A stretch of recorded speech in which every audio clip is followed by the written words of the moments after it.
അള്ളാഹു ഏറ്റെടുത്തു കഴിഞ്ഞാൽ അങ്ങനെയാണ്. സുബ്ഹിക്ക് മനസ്സറിഞ്ഞ് ദ്വാരക്കുന്നത്, അല്ലാഹുമ്മ ഹ്ദിനി ഫീമൻ ഹദൈത് വആഫിനി ഫീമൻ ആഫൈത് വതവല്ലനി ഫീമൻ തവല്ലൈത്.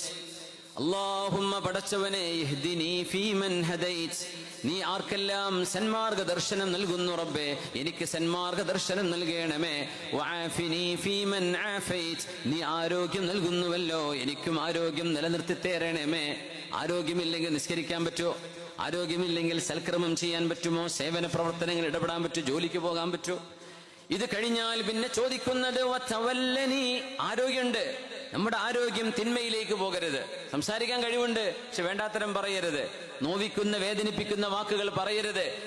ആഫിയത്ത് കിട്ടിക്കഴിഞ്ഞാൽ പിന്നെ അള്ളാഹുവിൽ നിന്നുള്ളൊരു ഏറ്റെടുക്കൽ കിട്ടണം. അതാ പിന്നെ ചോദിക്കുന്നത്. വതവല്ലനി ഫീമൻ തവല്ലൈത്, നീ ഏറ്റെടുക്കുന്നവരുടെ കൂട്ടത്തിൽ എന്നെയും ഏറ്റെടുക്കണമേ. വതവല്ലനി ഫീമൻ തവല്ലൈത്, എന്നിട്ട് അല്ലാഹുവിനോട് ബർക്കത്തിനെ ചോദിക്കുകയാണ്. വബാരിക് ലീ ഫീമാ അഅതൈത്, നീ നൽകിയതിലെല്ലാം ബർക്കത്ത് നൽകണമേ. പിന്നെ പറഞ്ഞു, റബ്ബേ, നിന്റെ ഖലാ, ശർറായ നിന്റെ ഖലായിൽ നിന്ന് നീ എനിക്ക് കാവൽ നൽകണമേ. വഖിനി ശർറ മാ ഖളൈത്. പിന്നെ പറയണത് അല്ലാഹുവിനെ കുറിച്ചുള്ള മദ്ഹ, ഫഇന്നക തഖ്ലി വലാ യുഖ്ളാ അലൈക. അത് അല്ലാഹുവിനെ പറ്റിയാണ്. ചോദിക്കുന്ന ചോദ്യങ്ങൾ ഇതാണ്: ഹിദായത്ത്, ആഫിയത്ത്, വിലായത്ത്, ബറക്കത്ത്, വിഖായത്ത്. ഇത് കിട്ടിയ പിന്നെ എന്താ വേണ്ടതൊരു ദിവസം? ആ ദിവസം ശരിയായില്ലേ?